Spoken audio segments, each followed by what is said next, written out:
Namaku Dira, 27 tahun.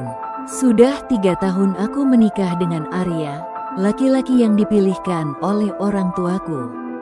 Kami bukan tidak saling kenal, tapi kami juga tidak saling cinta.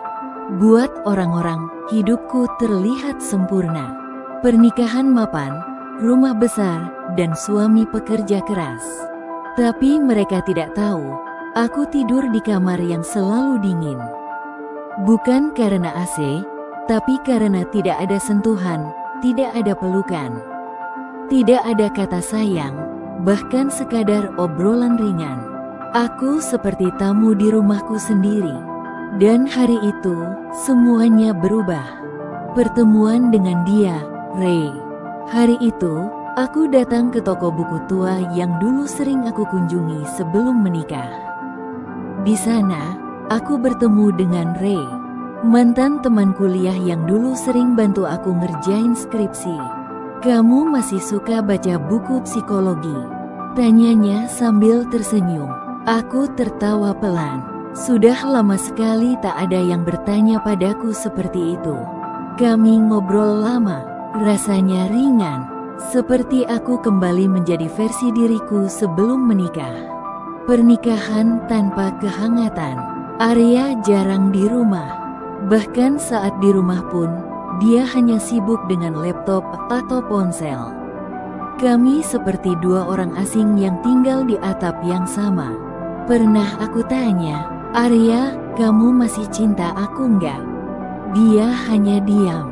"Kenapa harus ditanya? Kan udah nikah," katanya singkat. Dan malam-malam setelah itu, aku tahu, aku tidak bisa terus begini. Ray hadir terus dalam hidupku. Kami bertukar pesan. Tidak setiap hari, tapi cukup untuk membuatku merasa hidup. Satu waktu, dia berkata, "Kalau kamu bahagia, kamu gak akan sering cari pelarian, Dir." Aku menangis malam itu, karena benar, aku bukan wanita selingkuh. Aku hanya istri kesepian. Aku tidak pernah tidur dengan Ray. Tapi, aku tahu perasaanku padanya lebih dalam dari sekadar teman lama. "Dir, aku tahu kamu perempuan baik," ucapnya. "Aku gak mau kamu hancurin dirimu sendiri cuma buat ngerasain cinta." Tapi hatiku sudah kadung jatuh. Arya tahu. Suatu malam, Arya menatapku. "Kamu berubah. Sekarang sering senyum sendiri." "Siapa dia?"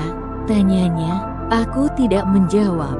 Air mataku cukup menjelaskan. Arya tidak marah. Dia hanya tertunduk dan berkata, "Maaf, aku tahu aku suami yang gagal.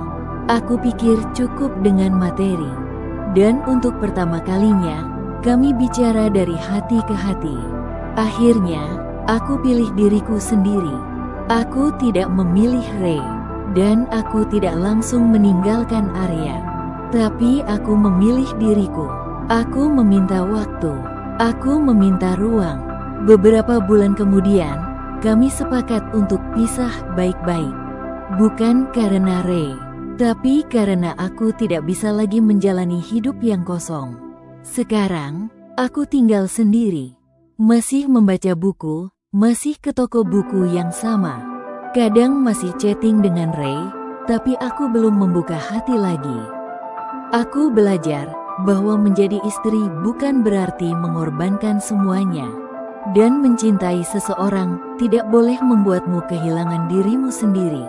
Kalau kamu pernah merasa sendirian dalam hubungan yang seharusnya jadi tempat pulang, kamu tidak sendiri. Cerita ini untuk kamu yang sedang berjuang memilih antara bertahan atau melepaskan. Kalau kisah ini menyentuhmu, tekan like, subscribe, dan aktifkan loncengnya. Karena setiap minggu, aku akan bagikan cerita-cerita yang bisa kamu rasakan juga. Sampai jumpa di kisah berikutnya.